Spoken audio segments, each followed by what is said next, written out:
Friends welcome to my channel Supriya home kitchen. आज मैं आपके काছে নিয়ে এসেছি ইলিশ মাছের মাথা দিয়ে লেজা দিয়ে কচুর শাকটা সিদ্ধ করে রেখেছিলাম। ইলিশ মাছের মাথাটা নুন হলুদ মাখিয়ে রেখেছি। এবার আমি এখানে কড়াই বসিয়ে দিয়েছি। কড়াইতে আমি সরষের তেল দিয়ে দেবো।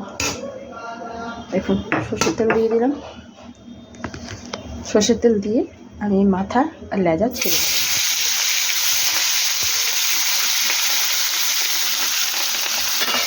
একটু ভাজি ভেজে ফিরছি। দেখুন বন্ধুরা উল্টে দিচ্ছি ভালো করে। উল্টা থেকে এটা একটু ভালো করে ভাজবো, কড়া করে ভেজে ভালো করে ফিরছি।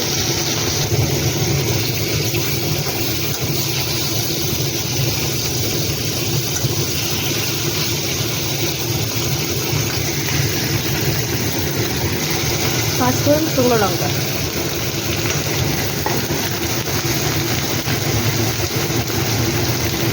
তিন চারটে কাঁচা লঙ্কা দিয়ে দিচ্ছি।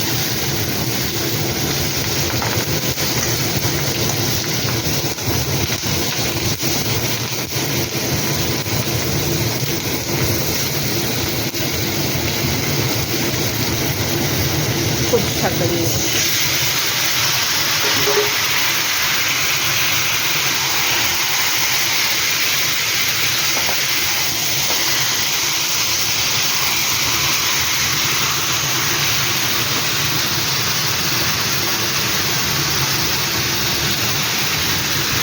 স্বাদ মতো নুন দিয়ে দেবো।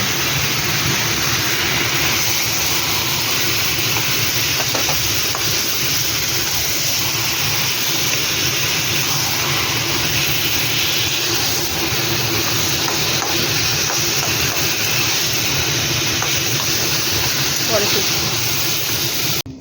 ঢাকনাটা খুললাম, বন্ধ হয় সরবর করে আওয়াজ হচ্ছে। লাগে বলতে এত সহজে হয় না। এবার হলুদ দিয়ে দেবো।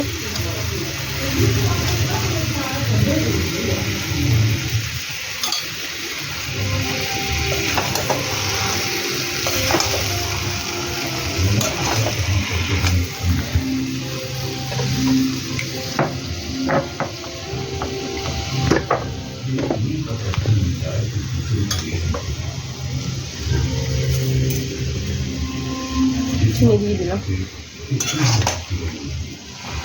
দিয়ে এটা কিছু নাড়াচাড়া করে ফিরছি।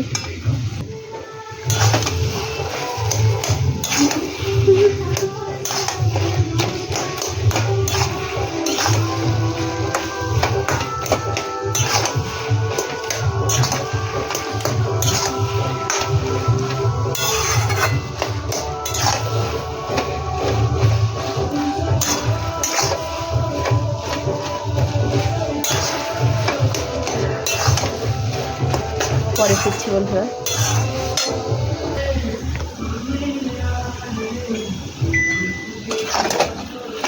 দেখুন বন্ধুরা আমার রেসিপিটা পুরো তৈরি হয়ে গেছে। তো আপনারা ট্রাই করবেন। ট্রাই করে কমেন্ট সেকশনে কমেন্ট করে জানাবেন আমার রেসিপিটা কেমন লেগেছে। ভালো লাগলে লাইক কমেন্ট শেয়ার করবেন।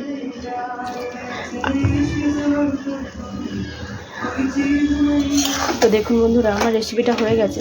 কচু তো অনেক সময় লাগে, ওই জন্য কাট করে ভিডিও করেছি। এর বেশি কোনো মশলা লাগে না। কচু যত মশলা কম দেবে তত খেতে ভালো লাগে।